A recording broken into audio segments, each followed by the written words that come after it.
ラストパスを送る、ヘディングシュート、決まっ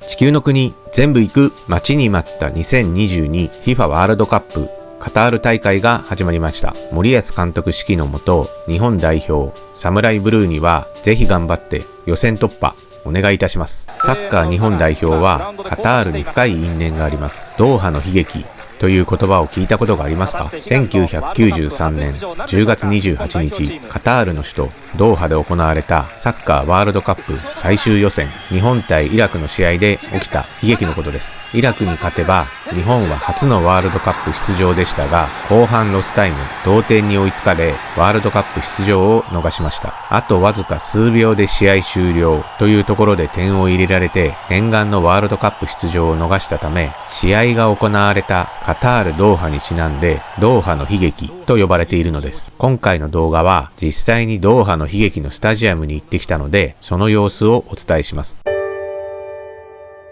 テレビではゴン中山が泣き崩れるシーンが何度も放映されていますよね。まずはドーハの悲劇の実際の試合をダイジェストで見てみましょう。ワールドカップアメリカ大会アジア最終予選はグループの上位2カ国だけがワールドカップ出場できるというかなり厳しい条件でした。今ではアジア枠は4カ国ありますが、この時はまだアジアは弱かったので2カ国しか枠がなかったのです。最終戦を前に日本はなんと首位ですが、勝ち点差1位以内に5カ国がひしめき合い、日本は勝てば文句なしでワールドカップ出場ですが、引き分け以下なら他の試合の条件付きということで絶対に勝たなければならない試合でした。スタメンにはカズ、ラモスはもちろんのこと、現在の日本代表監督森保選手もいました。つまり森保監督はドーハの悲劇を体験しているんです。試合は前半5分に三浦和の先制ゴールで1対0。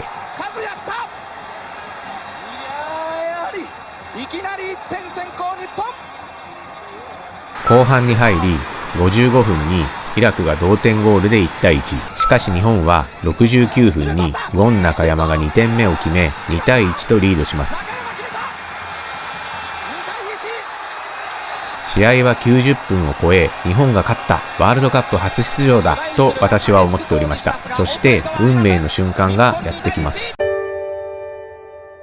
90分過ぎの後半ロスタイム、イラクはコーナーキックからヘディングでゴール。あと数秒で試合終了というところで2対2の同点となりました。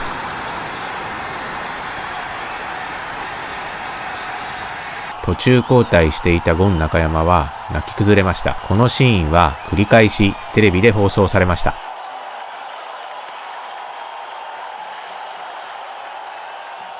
その数秒後に試合終了、2対2の引き分け。この結果、日本は3位となり、上位2カ国のサウジアラビアと韓国がワールドカップ出場を決めました。順位表をよく見ると、2位の韓国と3位日本は同じ勝ち点6、差は得失点差のみ、悔やんでも悔やみきれない結果となったのです。こうして日本史上初となるサッカーワールドカップ出場は4年後のフランス大会までお預けとなりました。ドーハの悲劇は今でも日本国内で語り継がれております。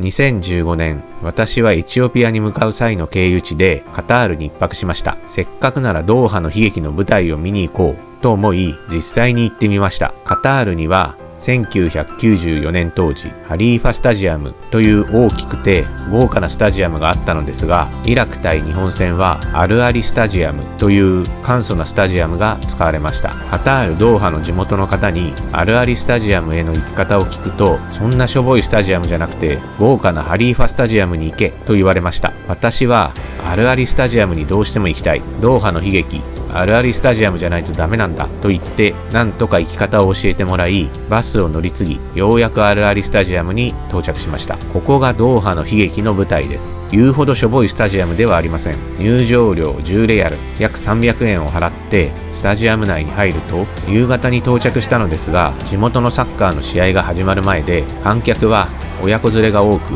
アットホームな雰囲気でした。明るく楽しい雰囲気なのですが、私は集中して当時の辛く悲しい様子をしみじみと感じようとしました。よく見てください。ここ、イラクに2点目を決められ、日本人選手たちは泣き崩れたのです。もう一度試合を見てみましょう。こをしのいでほしい。ショートコーナー切り返すか、中ラストパスを送る、ヘディングシュート決まっ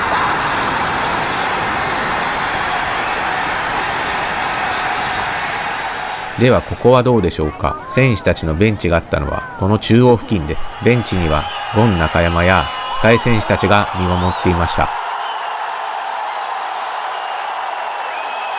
悲しさを表すためこんな感じで近くのカタール人にお願いして撮ってもらいました。カタール人は意味がわからず不思議そうな顔をしていました。なかなか試合は始まらず、ダンスなどのパフォーマンスでかなり盛り上がっていました。ドーハの悲劇から20年以上経ち、悲劇の雰囲気は全くないですが、私は当時に思いを馳せてしみじみと感じることができました。来てよかった。